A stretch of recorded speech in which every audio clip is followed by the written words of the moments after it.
Hi, my name is Jeffro, and this is Digital Dominance, the podcast for service-based small business owners who are ready to seize the recognition and growth that their company deserves. You've worked hard to build a business you're proud of. Now it's time for Digital Domination. Welcome back to Digital Dominance.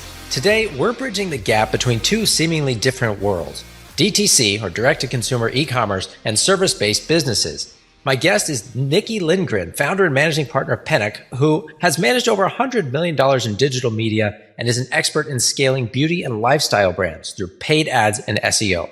Nikki's strategies for growth are razor sharp, and today we will explore how service-based businesses can adopt some of those techniques that have made so many e-commerce brands thrive online. So thank you for being here, Nikki. Yeah, Jeffro, so great to be here. Thanks for having me. Absolutely. Now, Nikki, this podcast is designed for service businesses, as you know, so I'm excited to see how we can take a page out of your DTC playbook and learn from your vast experience in e-commerce. So I thought we could start with your specialty, beauty and lifestyle brands. You know, these brands often have very visual campaigns. Should service businesses try to create similar campaigns that are hyper visual and engaging in that way? What do you think about that? Yeah, I think so. I mean, I guess I would back up and try to understand where the service-based business thinks their customers hanging out, right? So we actually work with about 15 different med spas throughout the country. So we do have some service-based businesses in our portfolio.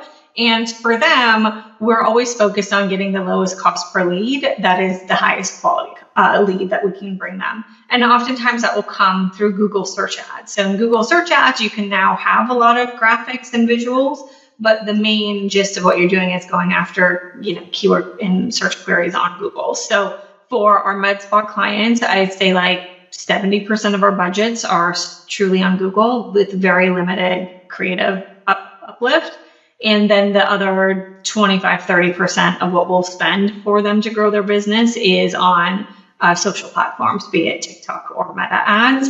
And for that, yes, it's very visual, and it's ideally the lowest lift visual. So we've been partnering with some AI solutions that can kind of make creatives more beautiful more quickly for us. So I know, since that's health, there's three different main categories, right, of services, not products. There's health, wealth, and relationships tend to be the main three. Obviously with health, and even it kind of spills over into relationships, that is very visually driven.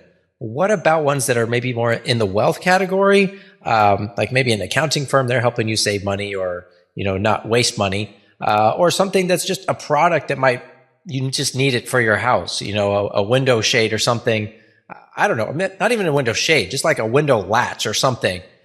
Is that kind of stuff able to be visually presented in the same way that you would for these other approaches? Yeah, it's hard to answer like a definitive black and white answer here. I would say what I do like about social platforms these days is there is no quantity limitation to how much text can be on your asset. So there could be a way to visually show the ad, but the visual being a lot of words anyway, just in a more aesthetically pleasing way, at least in the meta landscape.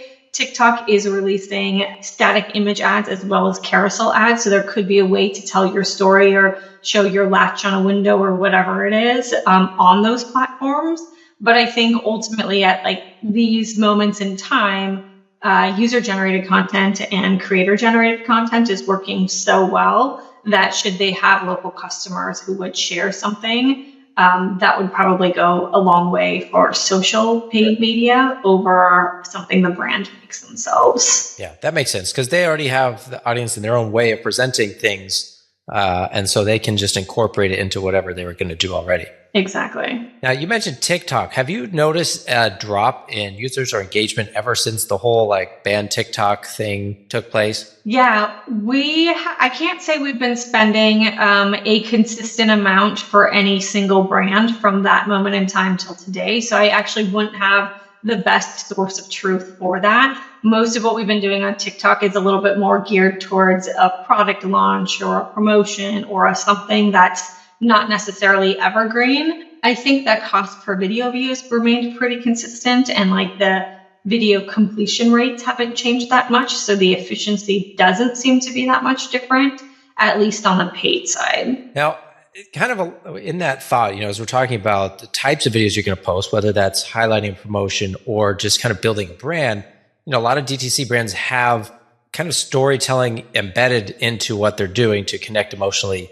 with the customers. And we've talked about the importance of storytelling and marketing on other episodes of the show, but I'm curious to hear your thoughts on the role of storytelling in your marketing campaigns and how you guys use it. Yeah, I mean, I think the story goes a long way, especially when you're talking about using the story as a creative outlet, not just like a text outlet from like comparing it to like Google search ads or even SEO. So I would say anything that really kind of compels the story of like why the founder came together to start this company and pulls at heartstrings is definitely better received than just marketing speak for the sake of converting a new customer. So I think the authenticity of storytelling and crafting, like whether it's a before and after. I mean, we recently got new shingles on our roof. We got some new solar panels and stuff. And like, even a photo of a before and after of what it looked like before versus now, and the aesthetic nature of the improvement is something that I think would work well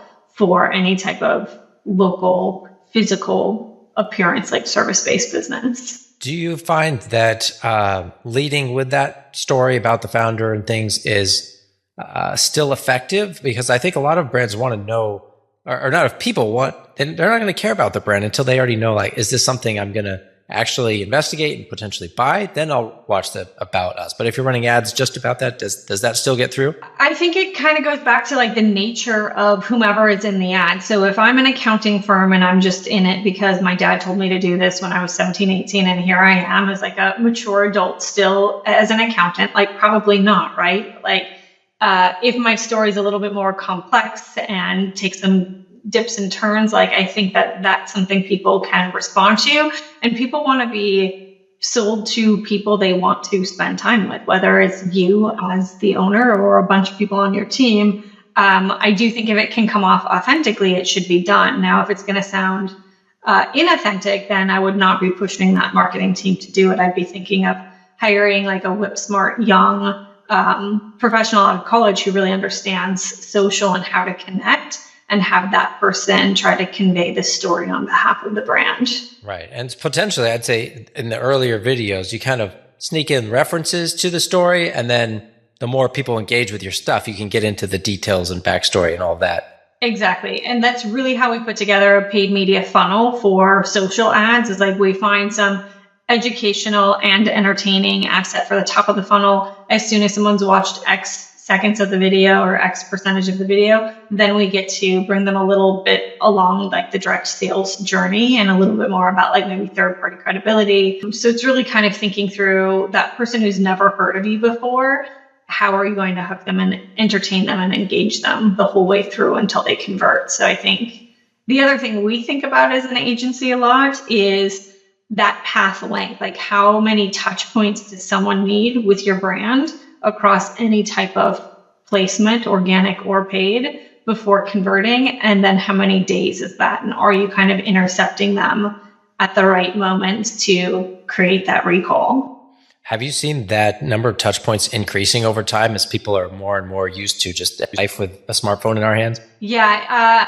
The data, I believe, suggests it went from 7, which already seemed like a decent amount, to 12 over the last couple of years. So I do believe that that's true. I think that's the reality of where we live in, just because like the attention span is so short. And if you think about some of the ways in which ads and assets are pushed forward, like sometimes they're counted before anyone's even, recognized whether or not there was an ad in front of them. And so some of the data might be a little bit gray because it might be counting things that you and I might not say was an impression of the brand or the business. Yeah. Well, I think it's also good to remember this for business owners who are looking to start doing some kind of promotion. You can't just like dip your toe in the water and be like, that didn't work. You kind of have to be committed to do this for X period of time to get that number of impressions, to even see if your ads are working. On the one hand, it's a little more intimidating because you're committing up front to something that I don't know how it's going to work, but it is a long-term strategy, and you've got to decide we're going to either do this or we're not. There's no in between. Exactly. So since we're talking about this, let's talk about customer acquisition metrics like marketing efficiency ratio and ROAS, which is return on ad spend for the uninitiated. But can you talk about how you set those targets and how you make sure you're moving toward those targets? Yeah, so we like to really lean into the data pretty heavily. So we'll take the business's historical data, ads or no ads, right? It's just kind of like what's happened with your business holistically. If they have been running ads, how much have they been spending? What was the return or the cost per lead or whatever main KPI we're going after? And so that gives us a way to project out the future. So if the client's coming to us and let's say they are a med spa, they're like, we need 50 new leads a week because we know we convert 25% of them, and we're trying to open to a second location. So now we know what we're up against and what we need to spend because we have the whole lay of the landscape. How many are going to come in organically through word of mouth? How many are going to be repeat customers? So that's going to allow us to map out a future and be articulate about how much we want to spend based on the data. And really kind of get that buy-in from the brand owner or the business owner early because we've got the data model to prove it. When we get to that point, then the main paid media KPIs, are going to vary a little bit based on the type of business it is. So for us in the direct-to-consumer space with beauty and lifestyle brands, it's generally return on ad spend, and we'll set that again based on the history. So if the brand's historically done about a 4x, we'll kind of look at the average last rolling 4 months and see what new promotions they have coming up or new assets we're planning together to say how much better or worse it's going to be. And that's kind of how we build out the model. Sometimes we're looking at year-over-year comps compared to month-over-month. At a time like Black Friday, Cyber Monday is a good example of where we're probably not looking at October's averages. We're looking at last November's and December averages to figure out how those holidays will do. So we'll take kind of into consideration their high purchase timeframes, their historical data to build these models. And then for us, you'd think sometimes a third-party vendor would be like, well, I just want to look good, so I'm going to lowball all of the expectations that I can pat myself on the back. But it's just like, it's not even fun to do that anymore, right? So like with brands, we're really trying to stretch and improve performance. So there were times where we've had like much more efficient cost per leads than we thought we would. And so then we start reflowing everything to be more realistic to the last 4 months as opposed to like what we thought 6 months ago when maybe a relationship started or something. We just had a call this morning where a med spa, I think in Florida, we thought we'd do like an $80 lead and they're coming in at like $27 right now. Great promotion, but like it's like, why would we even talk to them about $80 and say like how much better we are? It just makes us look like we had a really bad model there, right? So that's where we kind of like re-up and establish expectations rather than just say we are way more efficient than we thought we would be. Yeah, well, that's a good position to find yourself in, better than the other way, right? Exactly. Yeah. Which sometimes we're like, there's that game of like, if you're not looking at their back end data and like where they keep their CRM and customer insights, like you could drive really efficient CPL, but they could be the worst customers for them ever. And their conversion rate of 25% could go down to 2%. And then it's like, can you really pat yourself on the back and be like, well, the leads were cheap, so just take it. So we really try to like have those candid conversations with our clients every week, or if not 2 weeks, to look at their data versus our data and match up to make sure. Like there are cases where we would rather pay more for a lead to make sure it's the right lead than continue to be as efficient as possible if it brings down their conversion rate. So when you're doing this and trying to optimize those and obviously bring down the cost per lead, are there signals that you're looking for that tell you, okay, maybe this isn't a creative problem that needs a different headline or different image. Maybe it's the offer that we need to split test and try something else. How do you decide what to switch around? Yeah. And I think this is like the strength of building the relationships with the business owner is really important because we want to learn early on, like what range we have to give them feedback, right? Like we don't want to say like, well, you gave us a 10% off promo and that's all we can use ever. And no one likes it. And so like your business isn't succeeding because your promo is bad. So what we would then do is be like, okay, well, we know the take rate of 10% off is blah. We think we could have a better success rate, like give them examples of other clients or other things we're seeing in the industry of $200 off or whatever the equivalent dollar amount is of 10%. Like, do you mind if we test it both ways? Can we go 15% off, right? So that's when we're kind of looking at that level of stagnation where we're like, okay, this is the most efficient we can go. So do we want to continue trying to grow that efficiency or are we all okay with these numbers? Those are usually like the layers in which we'll test. And I'd say after our first 3 months with any brand is when we're really starting to test more aggressively, because now we have like a good benchmark in terms of what the reality can look like and how quickly we see ad fatigue and all of that. And is there a consistent breakdown between, video ads versus image versus text? Are you always doing a little bit of all of them, or does it just depend on, the customer? It really depends a little bit on the product and the customer. Like we work with CBD brands, we work with sexual wellness, like things in those lanes you can't be too visual about, and you actually have to be like a little cagey about what the products are in some cases to get them approved by the ad platforms. So we'll take a little bit into account how they've been restricted in the past if they have, and then like what their creative team is actually capable of doing, and come up with the best solution there. I mean, I won't lie that in past years, like so many of the downfalls came from not great assets from brands. But now with AI leaning in, like we use a platform called Best Ever, which is really awesome at creating augmented assets. It's not going to create something for you from scratch. And so just like using those paid tools to enhance quickly the look and feel of your asset, whether it be video, static, or just text, is really helpful in just moving the dial quickly and not having the back and forth and like the bottlenecks that we've experienced in years past. Right. Well, I know with video ads, there's more that goes into creating it, right? And you usually do need someone to record it, and there's a little back and forth with editing. So it's more of an investment to create a video ad than it is for an image ad, for example. But I was curious if you see across the board, if it's worth it, right, to do that. Do the video ads get a better return consistently? And so then maybe we should do more of those. It's interesting because if you asked me in early 2024, I would have said like, absolutely, like that was everything we did in 2023 and in early parts of 2024. But I think in more recent time, like static has performed super well, especially for these big offers and promotional moments. And it is the text overlay asset. So brand colors, but huge fonts, like take up the whole real estate with words, works well. So I think the algorithms and the platforms are starting to favor static a little bit more than they have in the past. And like maybe we'll see that coming around as like people do start to tire of real or fake testimonials and things like that. Like creator generated content might be coming to a little bit of a like it's plateau here. Hopefully, right? Like we've maybe been oversaturated by them, but at this moment in time, we're still looking at a little bit of a mix of the creator generated, proper static and video made in-house by the brand or business as the mix. It's like a third of each. Well, it's interesting as you're talking about that. I was thinking how it's not just oversaturated. Maybe it's also we're overstimulated, right? We see all these videos constantly. Our brain has to work hard to pay attention to these cuts every couple seconds, because that's what all the viral video courses teach you, right? You got to keep the attention.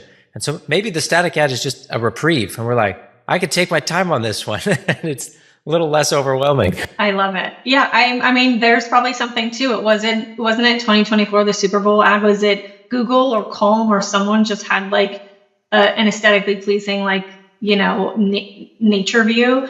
And it was like 30-second commercial spot of just like, take a moment. And I was like, oh my God, that hit me so hard. Yeah, it's amazing. And we don't think about it when we're in it day to day, but when you take a step back, maybe you can see these things sometimes. So when we're talking about these paid ad campaigns, how long does it take you typically to get a paid campaign up, running, and profitable? I know it's going to change completely. But what's your process for taking someone through that from A to Z? Yeah. So generally when we start with a new business, we're first looking at to make sure they have the ad account set up properly, that we're going to track the thing we said we wanted to track.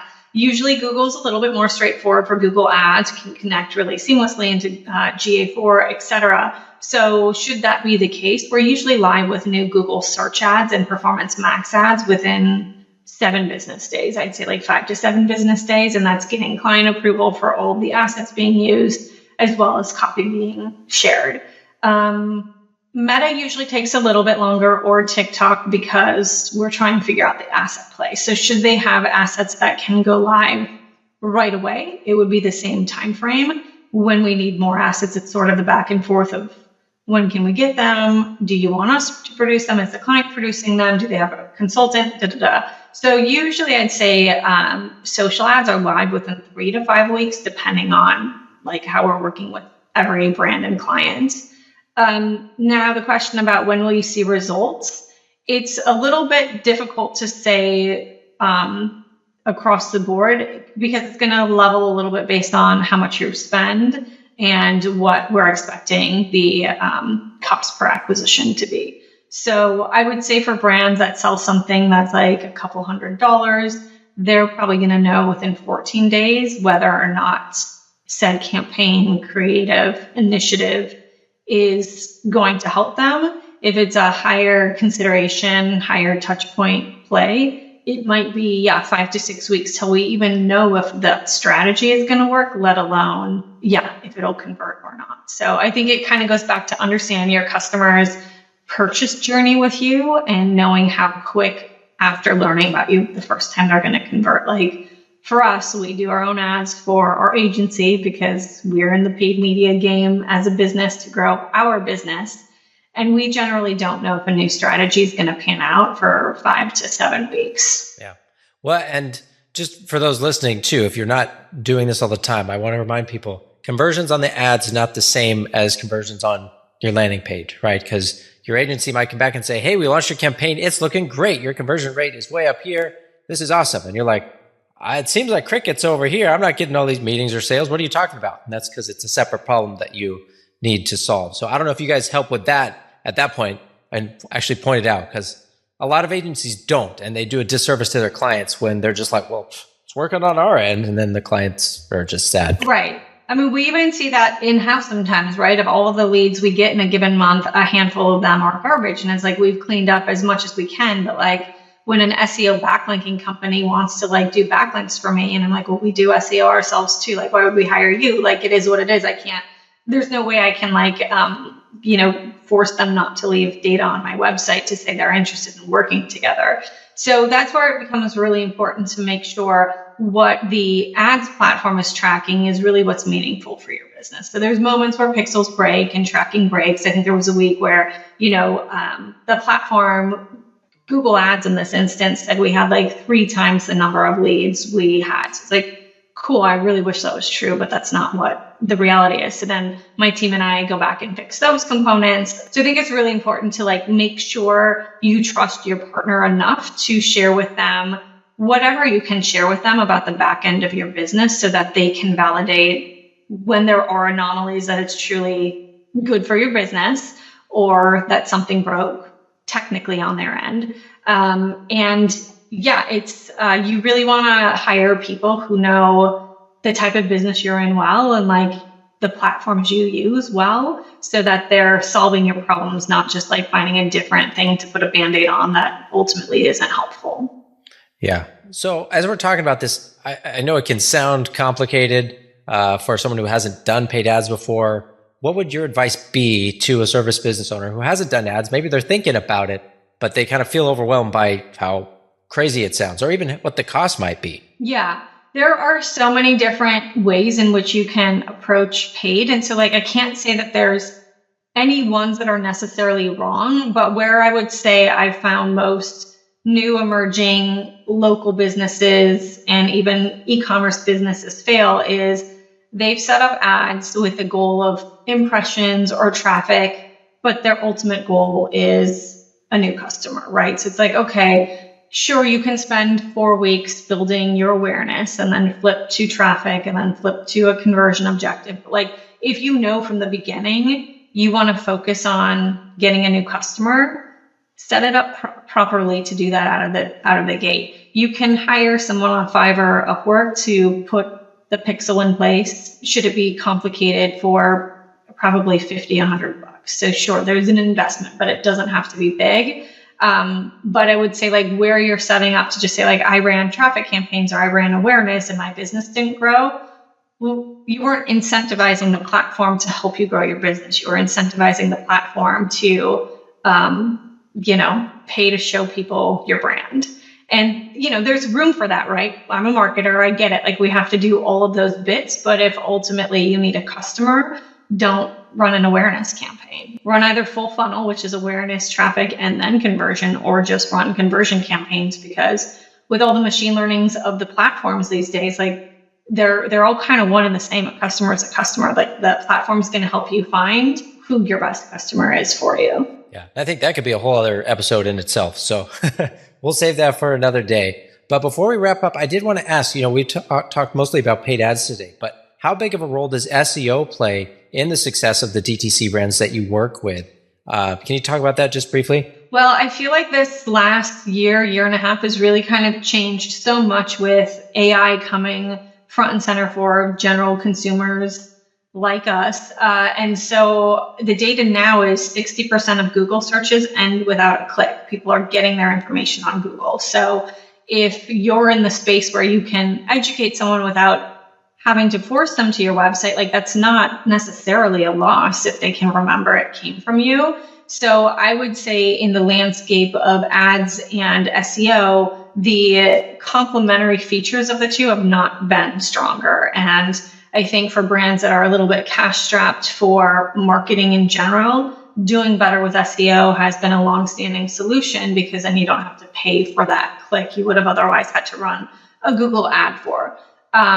So I would say, our brands that do SEO well are getting 50% of their revenues from SEO. It's usually still not higher, but that's because they're kind of running a little bit of full funnel, full marketing platform marketing, meaning like their organic social does okay, their email marketing does okay. So I would say, gaming for SEO to be a big part of your business, but not the only driver of the business is important. And when you get to that place, you can spend less on ads or reallocate ad spend into kind of like the new niches and corners that you're trying to build. Yeah, but 50% of your revenue from SEO, like that's huge. That just demonstrates it works. You can get that traffic, and that's nothing to sneeze at. Well, thank you for joining me today, Nikki. I really appreciate you sharing your expertise and your experience with us. For those of you guys at home, if you're listening to this and you know someone who has a startup consumer packaged goods brand,